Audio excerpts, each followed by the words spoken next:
जफर इस्लाम साहब, अब जरा आप भी स्क्रीन पर आइए और इस सवाल का जवाब दीजिए कि ये जो वोट जिहाद वाला नैरेटिव है, इसका कितना असर पड़ता हुआ नजर आ रहा है। आजकल देवेंद्र फडणवीस जहां जाते हैं वो वोट जिहाद का जिक्र जरूर करते हैं, जिक्र करना नहीं भूलते।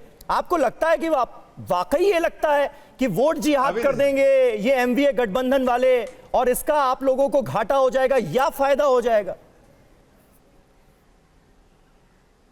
देखिए, मैं तो सबसे पहले उस बात का जवाब दूंगा जो किसी ने कहा कि ये बीजेपी के बड़े भाई बीजेपी है और अभी जफर भाई कह रहे थे कि इनका पार्लियामेंट्री बोर्ड डिसाइड करेगा।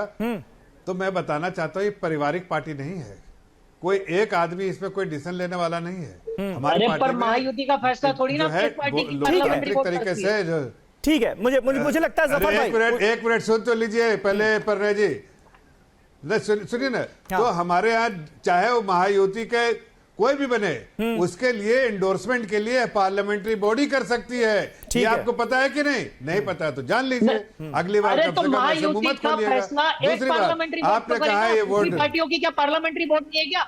ठीक है। अब वोट जिहाद पर आ जाइए जरा जफर साहब। आपको नहीं समझ में, जफर साहब वोट जिहाद अभी आपको नहीं समझ में आएगा, आपको नहीं समझ में आएगा। आपको नहीं समझ में आएगा। पार्लियामेंट्री बोर्ड में हर चीज चर्चा होती है। पार्टियों पर आपने दबाव के हमारे यहाँ ओवर कर लिया है और आज वो अपनी पार्टी का भी व्यक्तिगत फैसला ठीक है। अरे दूसरी पार्टी प्रणय जी, समर्थन अजमेरा जी, आपने एक पॉइंट रेज किया, जफर साहब ने उसका जवाब दे दिया। जफर साहब, अब मेरे सवाल का जवाब दीजिए।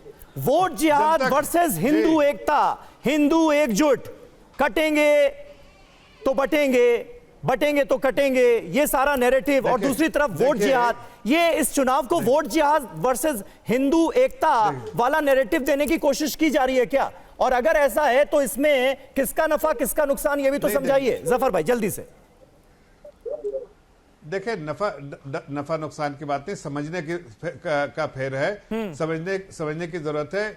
देखिए, बंटने की बात जो है वो इन लोगों ने बार बार कहा समाज को बांट दो, अलग अलग इसमें बांट दो। हर बार बांटने की तो बात करते हैं कि इसमें बांट दो, उसमें बांट दो, इसमें बांट दो, उसमें बांट दो।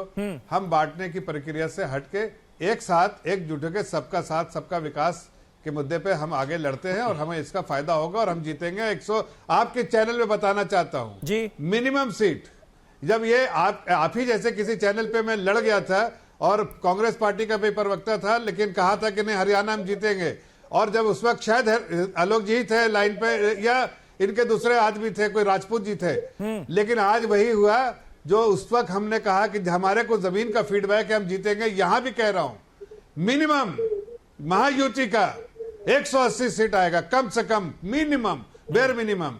वैसे 200 पार करेंगे, ये इसकी ज्यादा जो इम्कानात है, लेकिन बेयर मिनिमम 180 सीटें आएंगी, आपको बता देना चाहता हूं, बेयर मिनिमम। तो ऐसे में हमारा स्ट्राइक रेट बहुत अच्छा होगा। और ऐसे में ये जो तो आप आपस में लड़ रहे हैं, जरा से इनसे पूछिए। नहीं, एक चीज, वोट जिहाद हो गया तो एक चीज सुन लीजिए, इनको सुनिए। इसका एक बात आप भी कह रहे हैं ना, बार बार जहां जा रहे हैं वहां बता रहे हैं, वो धुले वाला एग्जाम्पल बार बार दिया जा रहा है। अरे एक मिनट सुनिए ना, आपको बार जवाब दे रहा हूं कि अगर जो कह रहे थे अभी कि अठावले जी के बारे में कह रहे थे, वो तो खुश है, मंत्री हैं, लेकिन यहाँ शैलजा जी जो मुंह खोल के कह रही थी हमारे पार्टी लीडरशिप को कि भाई मैं एक दलित हूं, मुझे मंत्री बनाइए, लेकिन उनको कैसा कोल्ड बिहेवियर दिया, कोल्ड शोल्डर दिया इनके पार्टी वालों ने। यहां तक कि घर बैठा दिया और उन्होंने कहा कि बातचीत भी नहीं कोई करता, फोन भी नहीं कोई करता है। लास्ट कब बात हुई है हमारी हुडा जी से? हम जफर भाई कहां फिर हरियाणा पहुंच गए? इस तरह का ट्रीटमेंट महिला के साथ मैं आपसे सवाल पूछ रहा हूं वोट जिहाद के बारे में। अरे भाई, देवेंद्र फडणवीस का फेवरेट विषय है ये आजकल, ये फेवरेट चुनावी मुद्दा है उनका।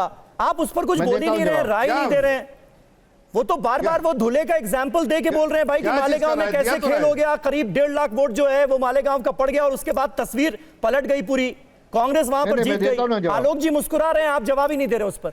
नहीं, समीर भाई मैं जवाब देता हूँ, दे दूं? नहीं, देखिए जफर भाई सब बात का जवाब, समीर भाई हमसे भी इस बात का जवाब। अरे एक मिनट, देखिए जब आज किसी एक पार्टी को हराने के लिए जब निकलती है कोई जमात, उसका मकसद ये नहीं कि समाज में सेवा करना है, जनता की सेवा करना है, या देश के हित में काम करना है या समाज प्रदेश के हित में काम करना है, सिर्फ एक लक्ष्य हो कि सिर्फ इसको हराना है, तो उस वोट से सावधान रहना चाहिए। उस तरह की मानसिकता, इसलिए मुस्लिम समाज भी और भी ऐसे समाज जिनको ऐसा लगता था कि इस तरह से वोट देंगे एकजुट होकर सिर्फ किसी को हराने के लिए, हाँ। तो वो गलत है। नहीं जफर भाई, कैसे गलत है? मतलब कैसे गलत है, जरा मुझे समझाइए। नहीं जफर भाई, मुझे समझाइए। अगर हिंदू वर्ग या हिंदू समाज के लोग खुद अपने लेवल पर ये तय करेंगे भाई कि किसको वोट देना है, तो वैसे ही मुस्लिम समाज भी ये तय करेगा।